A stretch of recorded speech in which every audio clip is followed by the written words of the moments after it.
Bienvenidos, colegas RunTubers, a una entrega más. El día de hoy hablaremos sobre el músculo que más se entrena al correr. Y como verán, al menos en mi caso, no son mis brazos. Pero, aunque parezca obvio, tampoco hablaremos de ningún músculo de nuestras piernas. Así que quédate en este video para averiguarlo. El músculo que más se entrena al correr es nuestro corazón. Sí, nuestro corazón es un músculo. Así que hoy hablaremos de las zonas a las que podemos entrenar ese músculo. Y cuando hablo zonas, no me refiero a zonas geográficas. No. Sino que me refiero a zonas cardíacas. Veremos también un gráfico que nos ayudará a entender esto de manera más práctica. Y es que es un principio que no solo se aplica a correr, sino que se aplica prácticamente a cualquier deporte que tú realices o quieras realizar. Pero antes, si te interesan estos temas relacionados con correr, te invito a suscribirte si no lo has hecho y además activar la simpática campanilla para estar al tanto de los nuevos videos. Ahora sí, ¡comenzamos! El esfuerzo al correr se mide tomando como principal parámetro el nivel de pulsaciones que tengamos por minuto. Y es que precisamente al correr, nuestro corazón no solo debe mantenernos vivos, sino que debe transportar el oxígeno suficiente a nuestros músculos para evitar una fatiga prematura. Es ahí donde aparece el concepto de frecuencia cardíaca máxima, FCM, que es los máximos latidos que puede generar por minuto nuestro corazón. Y si lo vemos desde el tema del riesgo, es importante conocer esto también porque si nos falla un músculo, evidentemente va a ser en la mayoría, por no decir que en todos los casos, más peligroso que nos falle el músculo del corazón que cualquiera otro de nuestro cuerpo. También aclaro que con frecuencia máxima me refiero a la frecuencia máxima que puede generar nuestro corazón en determinada etapa de nuestra vida, ya que también se puede utilizar el término para hablar de la frecuencia máxima de un entrenamiento en particular, la cual puede ser sustancialmente menor que la máxima general. Antes de seguir, hablemos de 5 mitos que son importantes conocer respecto a las pulsaciones. El primero es que cuando nosotros entrenamos, no entrenamos para llegar a nuestro máximo nivel actual, sino que entrenamos para desarrollar un nuevo máximo nivel. Es decir, el corazón más eficiente no es el que logra más palpitaciones, sino el que, debido al fortalecimiento que ha tenido, logra con pocas pulsaciones transportar la misma o más cantidad de sangre a nuestro cuerpo. Imaginemos que el corazón es este puño y para transportar 1 litro de sangre ocupe 2 o 3 palpitaciones debido a su tamaño. Pero imaginémonos que ese músculo va creciendo y se convierte en un corazón más grande y más fuerte. Ahora, para transportar la misma cantidad de sangre, en un caso hipotético, podrá requerir tal vez solo 1 palpitación. Y el corazón, al igual que otros músculos, se puede acondicionar y también puede perder su condición. Es cierto que un corazón entrenado también logrará llegar a pulsaciones cardíacas más elevadas, pero como decía, la mayor eficiencia se mide en que con menos pulsos se transporte igual o más sangre a nuestro cuerpo. Así que, mito número 1, entrenar no es llegar a nuestro máximo actual. Hablemos de las pulsaciones máximas que podemos utilizar en este momento, sino desarrollar un nuevo máximo que con menos pulsaciones, debido a la eficiencia que hemos logrado, al acondicionamiento que hemos alcanzado, podamos ser más eficientes al transportar oxígeno a nuestros músculos. Mito número 2. Muchas veces también se cree que lo importante solo es conocer nuestra frecuencia cardíaca máxima y que lo que debemos hacer es tratar de no pasarnos muy frecuentemente de ello o no por mucho tiempo, pero eso no es así. La frecuencia cardíaca máxima no deberíamos, iniciando un deporte, ni siquiera acercarnos a ella, ya que es una zona muy riesgosa. Tal vez más adelante, con más experiencia, podamos acercarnos a esas frecuencias, pero para trabajos muy específicos y de corta duración. Esto más aún cuando no practicamos el deporte de manera profesional, es decir, que no nos dedicamos exclusivamente a ello. Mito número 3. Muchas veces también al comenzar a correr, se cree que para quemar grasa, que suele ser uno de los objetivos de correr o cualquier otro ejercicio, se piensa que quemar grasa es entrenar y sudar mucho, pero eso no es así. Entrenar un esfuerzo muy alto, sudar mucho, darlo todo, quemar cada gota de grasa. Pues cuando sudamos excesivamente, más bien lo que posiblemente estemos haciéndole a nuestro cuerpo es deshidratarlo y exponerlo a riesgos como lesiones, además de la deshidratación. Pero lo cierto es que si queremos quemar grasas, esas grasas se van a quemar en una zona cardíaca de el segundo esfuerzo de 5. Es decir, de 5 posibles grados de esfuerzo en nuestro corazón, la grasa la vamos a quemar en la zona número 2. ¿Y esto por qué? Porque para quemar grasas nuestro cuerpo ocupa oxígeno. Y si estamos yendo a un esfuerzo muy alto, el oxígeno va a estar concentrado en mantener a flote nuestros músculos, nuestros cuerpos en ese esfuerzo y no va a poder concentrarse en quemar la grasa. Avanzando hacia el número 4. El mito número 4 es pensar, y está relacionado con el que hablábamos anteriormente, que cuando entrenamos hay que vaciar el tanque, hay que ir por todo y hay que darlo todo. Pero tampoco esto es así. Habrán entrenamientos cuando tengamos una planificación que serán duros, serán exigentes. Pero lo cierto es que también es importante entrenar a cuotas de esfuerzo bajo. Y esto tiene una razón de ser. Veamos como si el entrenamiento fuese un ahorro y que cuando tenemos un esfuerzo muy alto es un gasto. Las competencias deberían ser nuestro gasto. Es decir, cuando entrenamos para una carrera, deberíamos verlo como un proceso de ahorro. Llega la carrera y gasto. Pero si yo gasto en cada entrenamiento y gasto, imaginémonos que nuestras finanzas fuesen así, siempre gastando, llegaríamos fácilmente a la bancarrota. Y así pasa en la vida deportiva. Si siempre gastamos, llegaremos a la bancarrota deportiva. Así que es importante ahorrar en nuestro proceso de entrenamiento, ir despacio, ir construyendo para luego en una competencia llegar y gastar con la satisfacción de que lo podemos hacer. Y el quinto mito se trata de a veces pensar que la zona de frecuencia cardíaca máxima y las zonas que se desprenden de ella son invariables, que conocemos ese dato y listo, lo tenemos de por vida. Pues esto no es así, ya que dichas zonas van variando por factores a los cuales no podemos escapar, como la edad, un día más es un día menos, pero también como otros factores, como el nivel de entrenamiento que estemos realizando en determinada época o temporada del año, y también otros factores más cotidianos como el descanso, la alimentación e incluso el mismo estrés que manejemos. Pero bueno, mucho hemos hablado ya de la frecuencia cardíaca máxima y de las zonas que se desprenden. Pero podrías decirme, Dani, ¿y cómo calculamos esas zonas? Muy importante. La mayoría de nosotros, o una amplia mayoría de nosotros, hoy en día tenemos la fortuna de contar con dispositivos tecnológicos que nos simplifican esto. Pero la realidad es que no en todos los casos es así. Así que también veremos qué hacer en dichos casos. Y lo importante es que de todas las opciones que vamos a ver, debemos tener presente la frecuencia cardíaca máxima, que va a ser nuestra zona 5 de 5, es decir, nuestro máximo esfuerzo. Bueno, lo primero para conocer las zonas de frecuencia cardíaca a las que podemos entrenar es conocer nuestra frecuencia cardíaca máxima. Aquí tenemos tres opciones. La primera y la que sería mejor es realizarnos un examen en un lugar donde un profesional nos realice una prueba de esfuerzo deportiva en la cual llegue a determinar cuál es la frecuencia cardíaca máxima. Y en ese examen usualmente ya nos harán toda la tarea de una vez. No solo nos darán la frecuencia cardíaca máxima, sino que también nos darán las zonas de frecuencia cardíaca a las que podemos entrenar, que dependiendo varían, pero digamos que lo típico es que se clasifiquen en 5 zonas, como he mencionado, donde la número 5 es la de mayor esfuerzo. La opción número 2, como también previamente comenté, es utilizar dispositivos tecnológicos.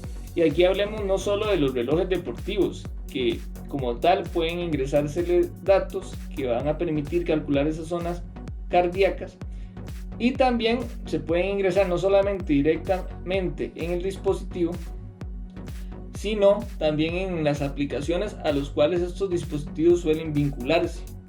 Hablemos por ejemplo, yo que utilizo Garmin, la aplicación a la que se vincula mi reloj es la Garmin Connect. Pero también está la opción para quienes, como había dicho anteriormente, no tienen estos dispositivos, pero que lo más probable es que sí cuenten con un teléfono celular, ya que hay aplicaciones para nuestros dispositivos móviles en los cuales también se pueden hacer un cálculo aproximado de estas zonas, al ingresarle datos como el sexo, la edad, el peso, entre otros. Pero cuando también podemos tener una medición de nuestro pulso, estas aplicaciones van a tener la ventaja de que incluso se van a poder ir ajustando conforme a nuestra condición física mejora. Es importante también tratar de brindarles la mayor cantidad de información posible, ya que entre más información alimentemos estas aplicaciones, mejor será el cálculo de nuestras zonas cardíacas.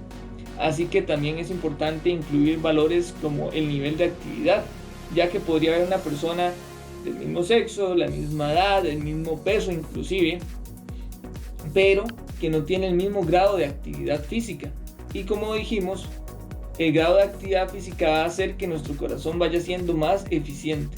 Así que otro parámetro que suele utilizarse es cuánto realizamos deporte, qué tan frecuente realizamos, cuánto tiempo le dedicamos a la semana, por ejemplo. Pero bueno, ahora hablemos de una opción para quienes no cuentan con dispositivos que les permitan realizar un cálculo de su frecuencia cardíaca máxima. Aquí entrará a jugar una fórmula muy sencilla en realidad, que es a 220 le vamos a restar nuestra edad si somos hombres, y a 226 le vamos a restar nuestra edad si somos mujeres. ¿Por qué el cambio? Esto debido a que las mujeres, en términos generales, usualmente su corazón suele latir más. El respecto por qué se da esto, en realidad escapa más allá de mi conocimiento, por lo cual mejor les dejo un artículo que habla sobre ello. Así que 220 menos nuestra edad nos dará nuestro pulso cardíaco máximo. Aquí es importante recordar el mito número 2 del cual hablábamos, que no se trata solo de conocer nuestra frecuencia cardíaca máxima y tratar de no pasar mucho por ahí o no estar tanto tiempo o muy seguido. No, esa no es la idea, sino que conocerla es para conocer nuestras zonas de entrenamiento. Ahora, ya hablamos de lo primero, que es conocer nuestra frecuencia cardíaca máxima, y de las 3 opciones que tenemos para ello, ya sea un examen con un profesional, un dispositivo o aplicación que con base a datos que nosotros le suministremos va a calcularla, o número 3, hacerlo manualmente a través de la fórmula de 220 o 226, dependiendo de si somos hombres o mujeres, menos nuestra edad. Pero ahora hablemos de lo número 2, determinar las zonas cardíacas que se desprenden de esa frecuencia cardíaca máxima. Para esto, si es en la opción anterior tomamos la opción 1 o la opción 2, ya llevarán implícito en sí el cálculo de las zonas cardíacas. Es decir, como les mencionaba, un examen realizado por un profesional o una aplicación que mide la frecuencia cardíaca máxima también realizarán estimaciones de cuáles son las frecuencias cardíacas a las que podemos entrenar. Pero si tomamos la opción número 3, la manual, entonces bastará con realizar algunas sencillas multiplicaciones. ¿Cuáles son? Hablamos de 5 zonas. Para la zona número 1, tomaremos el máximo del resultado de la fórmula anterior de 220 o 226 menos nuestra edad y lo multiplicaremos por 50% y por 60%. Esos serán los dos rangos, de 50 a 60% de nuestra frecuencia cardíaca máxima es nuestra primera zona de esfuerzo. Luego la zona 2 va aumentando de 10 en 10, va a ser de 60 a 70, la 3 de 70 a 80, la 4 de 80 a 90 y la 5 va a ser de 90 a 100%. Por eso es que es muy importante, muy poco llegar a esta zona, a la zona 5, ya que estamos hablando de que vamos a un 90 o incluso 100 de nuestro esfuerzo. Como nota aclaratoria, cabe mencionar que luego de entrenar de manera regular durante un tiempo, puede ser que estas primeras zonas que calculamos nos lleguen a parecer, por decirlo así, de cierta manera fáciles. En dicho caso podremos acudir a una fórmula o a un método que nos permite conocer frecuencias más exactas acorde al acondicionamiento que hemos alcanzado. Eso sí, Valga aclarar nuevamente que esto solo lo haremos si ya tenemos cierto tiempo de entrenar y además si el resultado anterior nos parece, por decirlo así, fácil. Pero aquí también tenemos la opción de afinar nuestros cálculos para tener zonas cardíacas que reflejen mejor nuestra realidad y nuestra condición física. ¿Cómo lo hacemos? Tomando en consideración la frecuencia cardíaca en reposo, que es la frecuencia en la que nuestro cuerpo está en un estado de reposo absoluto prácticamente. Por eso se recomienda que dicha pulsación se tome cuando nos despertamos. Los que utilizamos dispositivos, esto lo va a hacer prácticamente también de manera automática, porque muchos de estos dispositivos incluso se pueden utilizar para medir la calidad del sueño. Y si no, también nos la va a estar tomando durante el día cuando estemos en actividades de muy baja exigencia y va a calcularnos una frecuencia cardíaca en reposo. Pero quienes no cuenten con estos dispositivos lo pueden hacer de manera manual. Se recomienda que durante un lapso de 7 días, al despertar, se tome la frecuencia cardíaca y se saque un promedio de esos 7 días. ¿Y qué es la idea con esto? Nuestra frecuencia cardíaca es los latidos que tiene nuestro corazón a un mínimo esfuerzo, cuando estamos realizando menos esfuerzo, y eso va adaptándose y va mejorándose conforme nuestra condición mejora. Lo usual muchas veces es que ese valor ande como por unos 70 pulsos, es decir, alguien que está en un estado de reposo, de calma, de quietud, suele tener 70 pulsaciones. Pero cuando nosotros entrenamos, dado que nuestro corazón se va haciendo más eficiente, ese pulso va a disminuir. En mi caso anda rondando unos 43 más o menos. Y así pasa a diferentes grados. Si hablamos de deportistas de élite, una vez escuché o leí en algún lugar que, por ejemplo, el corredor etíope Haile Gebrselassie manejaba una pulsación en reposo de unos 28.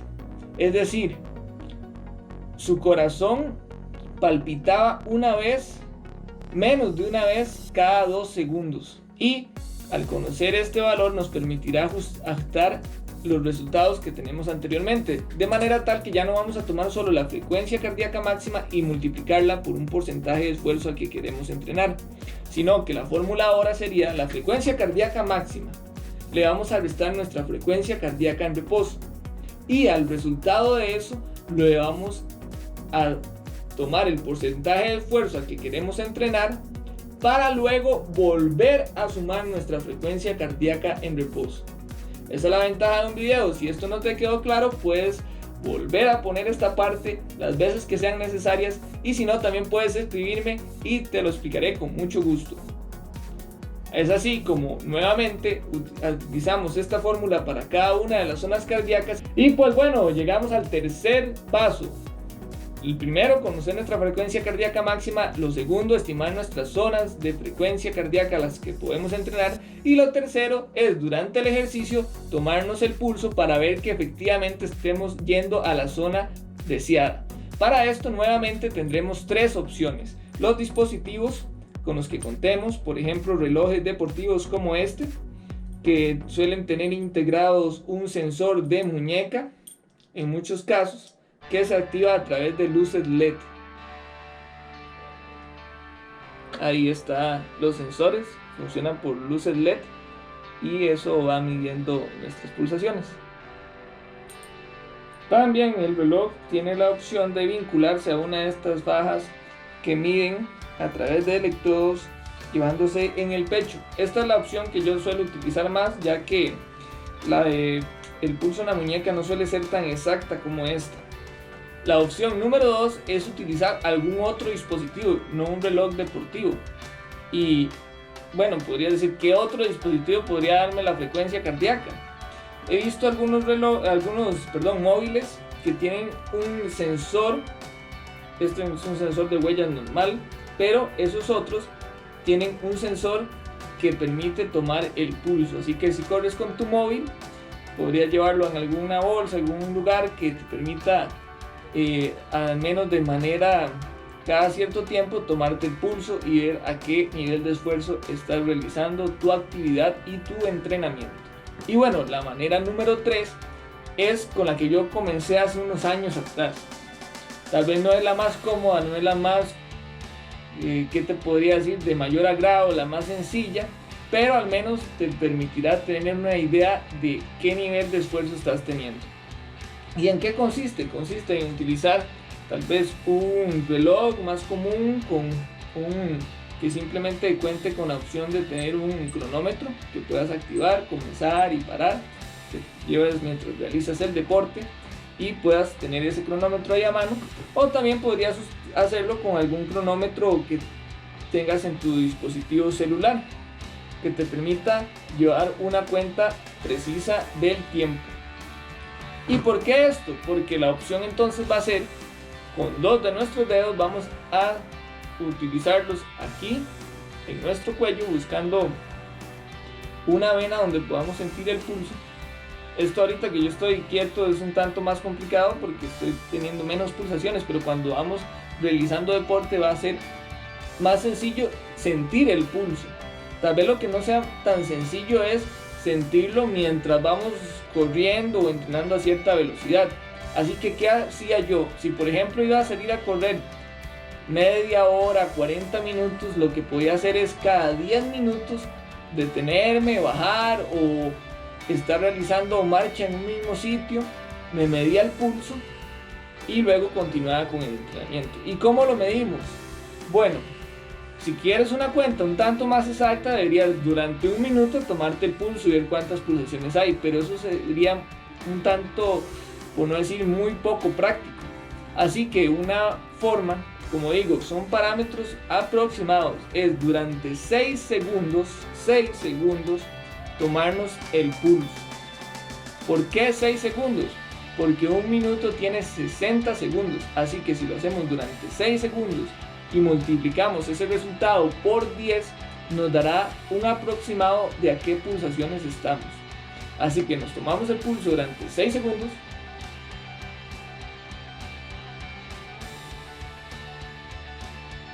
Nos dará X valor, hablemos en este caso que nos hubiese dado 13. Durante 6 segundos tuve 13 pulsaciones. Como resultado multiplicamos 13 por 10, nos da 130. Es decir, que andamos aproximadamente a una frecuencia cardíaca de 130. Y ese valor deberás compararlo con las zonas que ya deberás haberte al menos memorizado o conocer al menos de manera aproximada. Esto lo puedes realizar, bueno, ya sea como decía, cada 10 minutos o 5 minutos si quieres tener un control más exacto. También lo puedes realizar si estás haciendo otros tipos de entrenamientos no tan continuos. Si por ejemplo vas a entrenar en una pista y vas a realizar series de 400 o de 1000 metros, también puedes tomarte el pulso antes de iniciar la serie y tomártelo justo luego de que terminas de realizar esa serie. Así podrás tener también un valor aproximado del pulso que tenías antes. Si estás de cierta manera recuperado, si tu pulso aún sigue muy alto y vas a iniciar la siguiente serie, tal vez sea mejor idea esperarte un poco más. Pero si tu pulso ya volvió a unas 120, 130 pulsaciones, posiblemente quiera decir que ya estés recuperado para realizar la siguiente serie. Y cuando termine la serie también te dará un valor aproximado de la frecuencia cardíaca máxima a la que pudiste haber llegado durante ese entrenamiento. Bueno, ahora veamos un gráfico, porque ya hemos hablado de la frecuencia cardíaca máxima, las zonas de entrenamiento y que entrenar a estas zonas, pero aquí las ventajas no es solo que no nos dé un yello, como se dice popularmente, no que no nos dé un ataque fulminante, lo cual sería muy lamentable y es algo de tomar muy en serio porque pasa. Y ahí la importancia de cuidar ese preciado músculo de nuestro corazón. Pero también hay otra serie de ventajas. Para esto veremos un gráfico que nos permite de manera más clara entender los niveles de intensidad de los que hemos hablado, ejemplos de duración en los cuales debemos trabajar en esos niveles de intensidad y los efectos que van a tener cada uno de esos niveles de intensidad. Así por ejemplo tenemos la escala número 1, donde nos habla de un esfuerzo muy suave, estamos hablando ahí también de unos 20 a 40 minutos. Y los beneficios o la idea aquí es acelerar la recuperación tras ejercicio intenso. Cuando realizas un entrenamiento muy intenso y tal vez dices, bueno, hoy mejor no voy a entrenar, y tal vez no entrenas y más bien te sientes más adolorido, sin energía, pudiese ser que lo más conveniente es realizar un entrenamiento muy suave en esta categoría de esfuerzo, en el nivel número 1. En el nivel número 2, este nivel es importantísimo, como decíamos, porque este es el nivel en el que vamos a quemar grasas, lo cual es uno de los objetivos de muchas personas al realizar deporte, y también incluso de los mismos corredores una vez que ya realizamos deporte, ya que es muy común que queramos perder peso para poder ser más veloces. Este nivel 2, este nivel identificado en este gráfico con color verde, estamos hablando del 60 al 70%, máximo 70% de nuestro nivel de esfuerzo. Aquí vamos a poder trabajar entre unos 40 a 80 minutos. Obviamente a estos minutos no es que vamos a llegar del primer día, todo eso también es otro tema, pero para realizar deporte hay que ir paulatinamente. Se deben comenzar con 10, 15 minutos, dependiendo del nivel de acondicionamiento, 20 minutos, y luego ir incrementando poco a poco. Pero para alguien que ya está habituándose al deporte, aquí ya va a poder comenzar a entrenar entre 40 a 80 minutos. Estamos hablando entre 40 minutos y 1 hora 20. Y los beneficios que tendrá es quemar grasas y mejorar la resistencia aeróbica.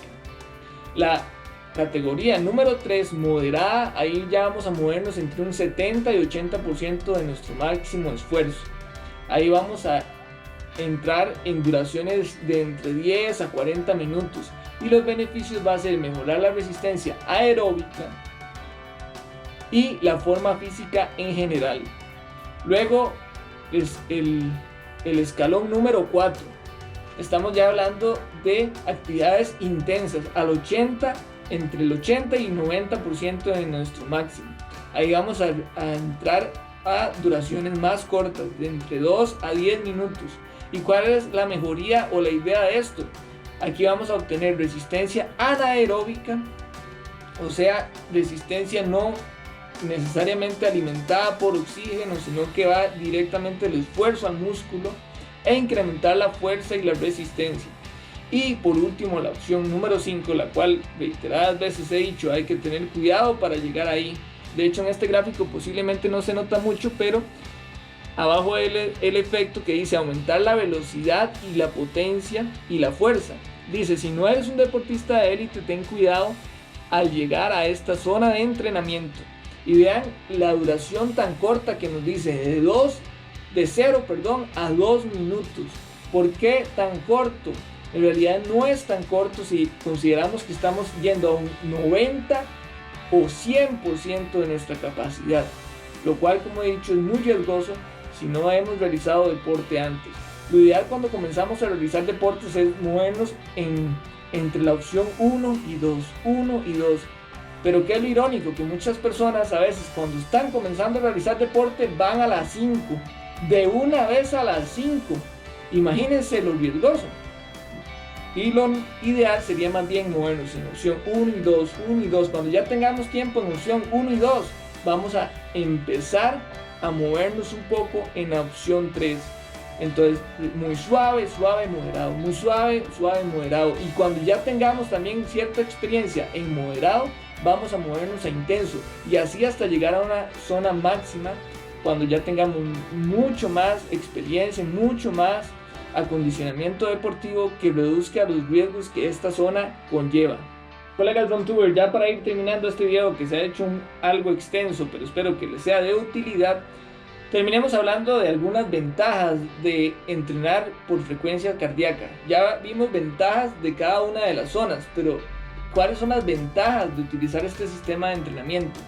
La principal va a ser evitar riesgos en nuestra salud, ya que al entrenar por zonas cardíacas evitaremos llegar a esas zonas que son de mayor peligrosidad.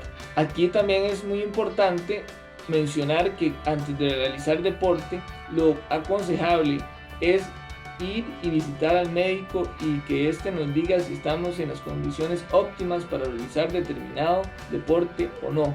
También otra ventaja va a ser sacarle mejor provecho a nuestros entrenamientos, ya que al entrenar en estas zonas cardíacas y aprovechar sus diversos beneficios, vamos a obtener mejores beneficios también a largo plazo en el entrenamiento que realizamos de manera general como deportistas.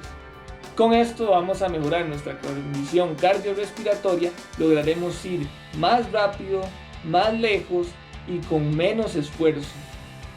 Y también nos va a ayudar a detectar si nos hemos recuperado del entrenamiento previo, con lo cual podemos ajustar incluso el objetivo que teníamos para un día en que tal vez salimos a entrenar y vimos que el entrenamiento, el pulso, usualmente para ese tipo de entrenamientos y ese tipo de duración debería estar menor, pero está más alto, lo cual quiere decir que tal vez no nos hemos recuperado como deberíamos y podemos ajustar ese objetivo y decir, bueno, ya no voy a hacer tantos minutos a tal intensidad, voy a hacer menos y a menos intensidad, como ejemplo. Y ya para acabar, les comento que, bueno, yo soy un fiel creyente de entrenar por pulsaciones y gracias a las mismas también he logrado tener algunos resultados que considero positivos. Por ejemplo, he realizado una media maratón debajo de 2 horas, que suele ser muchas veces en algunos casos una barrera a romper a máximo esfuerzo, y lo logré realizar a una intensidad mayormente moderada. Es decir, esa media maratón la hice como un entrenamiento y logré realizarla bajo ese tiempo. Eso para mi acondicionamiento, para el nivel que he alcanzado, es un logro. Para otras personas, pues el logro variará, será tal vez realizar incluso esa misma media maratón a un entrenamiento, a un esfuerzo moderado, lo podrán hacer en hora y media, por ejemplo, si tienen un acondicionamiento muy alto. Y otros tal vez con ese mismo esfuerzo moderado podrán realizar en 2 horas 10, 2 horas 20. Pero lo que les quiero dar con este ejemplo es mostrarles que incluso vamos a poder ir alcanzando tal vez objetivos que en algún momento nos fueron altos, porque cuando yo comencé a correr, hacer una media maratón, sola hacer la media maratón como tal ya era un gran logro. Ahora hablemos de hacerla en menos de 2 horas, ya también hubiera sido un logro como tal, pero ahora hablemos de hacer la media maratón en menos de 2 horas con un esfuerzo moderado, y eso es lo que nos permite este sistema de entrenamiento. Vamos a, como decía al puro inicio, no vamos a alcanzar nuestro máximo, vamos a desarrollar un nuevo máximo. Eso ha sido todo, colegas RunTubers. No olviden suscribirse y nos vemos en la próxima entrega.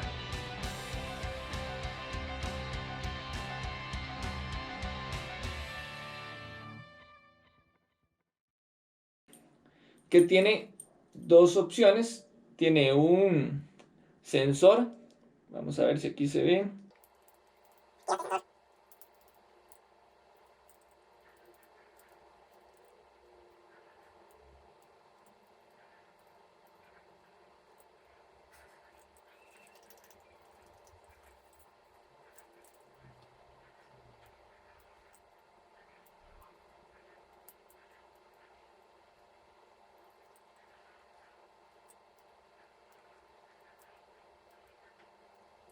GoPro para video.